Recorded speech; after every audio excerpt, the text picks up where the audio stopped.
નમસ્કાર, આપ જોઈ રહ્યા છો નેશન પ્લસ ન્યૂઝ. હું છું આપની સાથે હેદર ભગત. વડોદરામાં ટ્રાફિક નિયમનું ઉલ્લંઘન કરતા વાહન ચાલકને ચલણ આપવા ટ્રાફિક પોલીસને 75 POS મશીન આપવામાં આવ્યા છે. ટ્રાફિક પોલીસ સ્થળ પર જ ટ્રાફિક નિયમનું ઉલ્લંઘન કરતા વાહન ચાલક પાસેથી દંડ વસૂલશે. લોકસભાની ચૂંટણી પૂર્વે અટકેલો પ્રોજેક્ટ હવે લાગુ કરાયો છે, જે અંતર્ગત ટ્રાફિક નિયમનું ઉલ્લંઘન કરતા વાહન ચાલકને ચલણ આપવા પોલીસ આધુનિક બની છે. ટ્રાફિક પોલીસને 75 POS મશીન અપાયા છે, જેનાથી સ્થળ પર જ UPI ડેબિટ ક્રેડિટ કાર્ડથી દંડ વસૂલી શકાશે. POS મશીનથી હવે ટ્રાફિક નિયમનો ભંગ કરનારાની બહાનાબાજી નહીં ચાલે. મશીનમાં ફોટો પાડતા વાહન અને ચાલકની POC સરનામું સહિતની આખી કુંડળી પોલીસના હાથમાં આવી જશે. ટ્રાફિક નિયમોનો ભંગ કરતા વાહન ચાલકોને અગાઉ પોલીસ હાથેથી લખેલી પાવતી આપતી હતી, તે બંધ કરી મશીનની પ્રિન્ટેડ પાવતી આપશે. POS થી પોલીસ વાહન સહિત ચાલકનો ફોટો પાડી મેમો બનાવશે. આ મશીન થકી POC, વીમો, ફોન નંબર સહિત કેટલા મેમો બાકી છે તે તમામ માહિતી જાણી શકાશે. વડોદરા પોલીસના 180 કર્મીના ફોનમાં violation on camera application install કરાય છે. આ એપ્લિકેશન મારફતે LRD પણ મેમો જનરેટ કરી શકશે. બીજું, નાગરિકોને વધુ સગવડતા આપવાના ઈરાદેથી આજે એક હેન્ડહેલ્ડ ડિવાઇસનું આપણે પેમેન્ટ માટે ઇન્ટ્રોડ્યુસ કરી રહ્યા છે.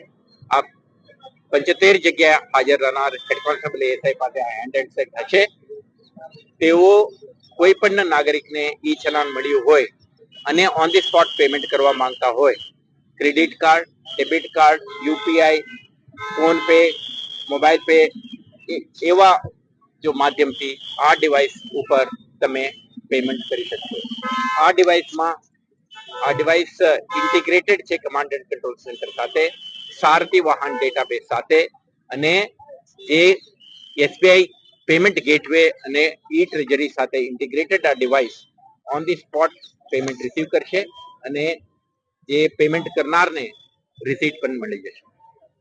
આ એક પારદર્શક, સ્પીડી અને રિલાયબલ એક મેથોડોલોજીથી નાગરિકો પોલીસ સ્ટેશન સુધી જવાનું નોબત ના આવે.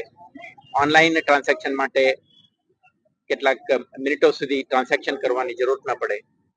ઓફિસ જતી વખતે, પરત આવતી વખતે, કે તમારા કોઈ વેજીટેબલ માર્કેટમાં જતી વખતે, આવતી વખતે કોઈ પણ સંજોગોમાં તમે પેમેન્ટ કરીને નીકળી શકો છો.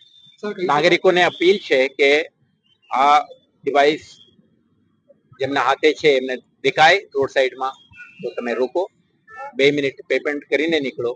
અને કેટલાક કિસ્સાઓ આ પણ છે કે એક નાગરિકને 20-25 ચલાન પણ મળી છે. તો અત્યારે આપણે સ્પેશિયલ ડ્રાઈવમાં આવા વાહનોને રોકીને RTO પાસે મોકલીએ તો એમને અનાનુકૂળતા થશે. આપણે ઈચ્છતા નથી કોઈ પણ રોડ યુઝર પરેશાન થાય, પરંતુ ટ્રાફિક નિયમોને પાલન કરતા થાય, આ ઈચ્છીએ છીએ. તો વડોદરા શહેર એક સુરક્ષિત શહેર બને. માર્ગ સુરક્ષાને આપણે ધ્યાન આપીએ. નાગરિકોના સાથ સહકારથી વડોદરા શહેર ટ્રાફિક પોલીસ અને TRB ના મહાનિદેશકો એક મોબિલિટી વધારીને સુરક્ષિત તરીકેથી રોડ યુઝર રોડનો ઉપયોગ કરી શકે આ પ્રકારના આયોજનનો પ્રયાસ. સર, ટોટલ કેટલા ડિવાઇસીસ? 75 ડિવાઇસીસ આપણે તૈનાત કરી રહ્યા છીએ. અચ્છા, નાની જે બેટરી હોય છે, વન ડે ચાલી જાય? 12 અવર્સ માટે ચાલે છે. એટલે એક શિફ્ટમાં કામ કરનાર હેડ કોન્સ્ટેબલ ASI આના સંપૂર્ણ રીતે યુઝ કરીને બીજા શિફ્ટને જ્યારે ચેન્જ ઓવર થાય ત્યારે થોડું ચાર્જમાં મૂકીને ફરીથી ડિપ્લોય કરી શકે. નોર્મલી ટ્રાફિક પોલીસ સવારે 8 વાગ્યાથી નાઇટમાં 10 વાગ્યા સુધી કામ કરતી હોય છે. તો આ ડિવાઇસ એમના હાથે આખા દિવસ દરમિયાન આપણે કામ કરી શકે એ રીતે વાપરી શકાય છે. આ હેડ કોન્સ્ટેબલ ASI અને PSI ઇન્સ્પેક્ટર ઉપયોગ કરી શકે.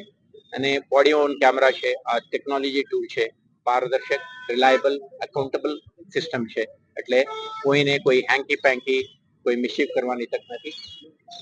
તો નાગરિકોને વિશ્વાસ કરીને રોડ સાઈડમાં ઉભા રહીને આ પેમેન્ટ કરી શકે. લોકો શું કહી રહ્યા છે જ્યારે આ ડિવાઇસીસ લોકોને એક તરફ આમ આકર્ષણ બી લાગે છે, પૈસા ભરવા બી રેડી, પણ લોકો શું પ્રતિસાદ આપી રહ્યા છે અત્યારે આજથી આખું શરૂ કરી રહ્યા છીએ. મને વિશ્વાસ છે કોઈ નાગરિક ટ્રાફિક દંડને ભરવા માટે સક્ષમ નથી હોતા એવું નથી બનતું. આ એક ઇન્ટેન્શનનો પ્રશ્ન છે. એટલા માટે હું અપીલ કરું છું, તમે હેલ્મેટ પહેરો, સીટ બેલ્ટ પહેરો અને ટ્રાફિક સિગ્નલમાં રોકવો, drunken driving, wrong side driving અને કોઈ પણ પ્રકારના ઓવર સ્પીડિંગ વગેરે ના કરો તો તમે પોતે, તમારા પરિવાર અને સાથી નાગરિકોના સુરક્ષા જાળવવામાં પોલીસ અને આખા તંત્રને સફળતા મળે. કેમેરામેન નવનીત પ્રવીણ સાથે Satyam Navashakar, Nation Plus News, Vadodara. સમાચારોના સતત અપડેટ મેળવવા માટે અમારી નેશન પ્લસ ન્યૂઝની યુટ્યુબ ચેનલને સબસ્ક્રાઇબ કરો, બેલ આઇકન દબાવો અને જોડાયેલા રહો ફેસબુક, ઇન્સ્ટાગ્રામ અને ટ્વિટર પર.